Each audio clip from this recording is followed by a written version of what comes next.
ഈ മദ്രസം പള്ളി നടത്തിപ്പ് എന്ന് പറഞ്ഞിട്ട് കുറിയും നടത്തലുണ്ട്. ഓക്കെ, ഹലോ, ചോദിച്ചോളൂ. അതിലൊരു എക്സ്ട്രാ കുറി വന്ന് അത് പള്ളിക്ക് എടുക്കാണ്. ബാക്കിയുള്ളത് 10 കുറിയാണെങ്കിൽ 11ാമത്തെ കുറി അത് പള്ളിക്കാരൻ ആ രീതിയിൽ അത് പാടുണ്ടോ? ഇസ്ലാമികമായിട്ട് അത് പാടുണ്ടോ എന്നാണ് ചോദ്യം. നമ്മളെ വിഷയവുമായി ബന്ധപ്പെട്ട ചോദ്യമല്ല, എന്നിരുന്നാലും ചില കാര്യങ്ങൾ നമ്മൾ അറിയേണ്ടതാണ്. ഒന്ന്, കുറിയെക്കുറിച്ച് പറയുമ്പോൾ നമ്മൾ ഇപ്പോൾ ഈ ലോൺ എന്ന് പറയുമ്പോൾ നമ്മളെ ആളുകളുടെ മനസ്സിൽ ലോൺ എന്ന് പറയുമ്പോൾ പലിശയിൽ അധിഷ്ഠിതമാണ്. എന്നാൽ ഇസ്ലാമിൽ റഹൻ, പണയം എന്ന് പറഞ്ഞാൽ പണയം എന്ന് പറയുമ്പോൾ ഇസ്ലാമിലുള്ള പണയം ഈ പറഞ്ഞ ജനങ്ങളുടെ മനസ്സിലുള്ള പണയം പോലെയല്ല.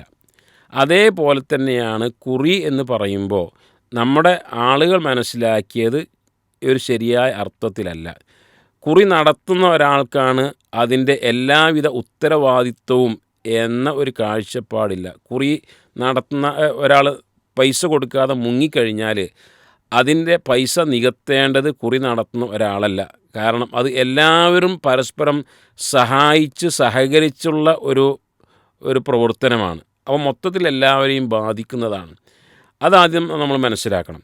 രണ്ടാമത്, കുറി നടത്തുന്ന അയാൾ ഒരു സംഖ്യ എടുക്കുക, അയാളുടെ ചിലവിലേക്കും മറ്റുമൊന്നുമല്ല. ഇപ്പോൾ ഫോൺ വിളിക്കാനുള്ള ചിലവും ക്യാഷ് കളക്ട് ചെയ്യാനുള്ള ചിലവും എന്നല്ലാതെ ആദ്യ നറുക്ക് മുഴുവൻ ഞാൻ ഫ്രീ ആയി എടുക്കും എന്ന് പറയുന്ന കാഴ്ചപ്പാടും ശരിയല്ല. ഇതാണ് ആദ്യം മനസ്സിലാക്കേണ്ടത്. ഇത് വെച്ചുകൊണ്ട് ഇപ്പോൾ ഒരു 10 ആളുകൾ അവർ പറഞ്ഞു നമുക്ക് പള്ളിയെ സഹായിക്കണം, മദ്രസിനെ സഹായിക്കണം. അതുകൊണ്ട് നമ്മൾ എന്ത് ചെയ്യാം? നമ്മൾ ആദ്യം കിട്ടുന്ന ഒരു നറുക്ക് അല്ലെങ്കിൽ നമ്മുടെ നറുക്കിൻ്റെ ഒരു വിഹിതം നമുക്ക് പള്ളിക്ക് കൊടുക്കാം എന്ന് ഒരു സംഭാവന ലക്ഷ്യത്തോടു കൂടി എല്ലാവരും അതിന് തയ്യാറാകുകയാണ്, എല്ലാവരും അംഗീകരിച്ചുകൊണ്ടാണ് അത് ചെയ്യുന്നതെങ്കിൽ അതിൽ പ്രശ്നം ഉണ്ടാകുകയില്ല എന്നാണ് തോന്നുന്നത്. അല്ലാഹു ആലം. എന്നിരുന്നാലും സൂക്ഷിക്കേണ്ട വിഷയമാണ്. ഓക്കെ, കൃത്യമാണല്ലോ അല്ലേ?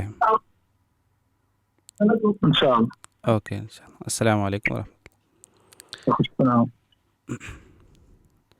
പള്ളിയുടെ കുറിയുമായി ബന്ധപ്പെട്ടാണ്. അത് നമ്മളൊരു സൂക്ഷ്മതയോടുകൂടി കൈകാര്യം ചെയ്യേണ്ട വിഷയമാണെന്നാണ് സൂചിപ്പിച്ചത്. അതായത് ഇപ്പോൾ പള്ളിക്ക് സംഭാവന കൊടുക്കണം എന്നുണ്ടെങ്കിൽ അതല്ലാത്ത വഴികളുമുണ്ടല്ലോ.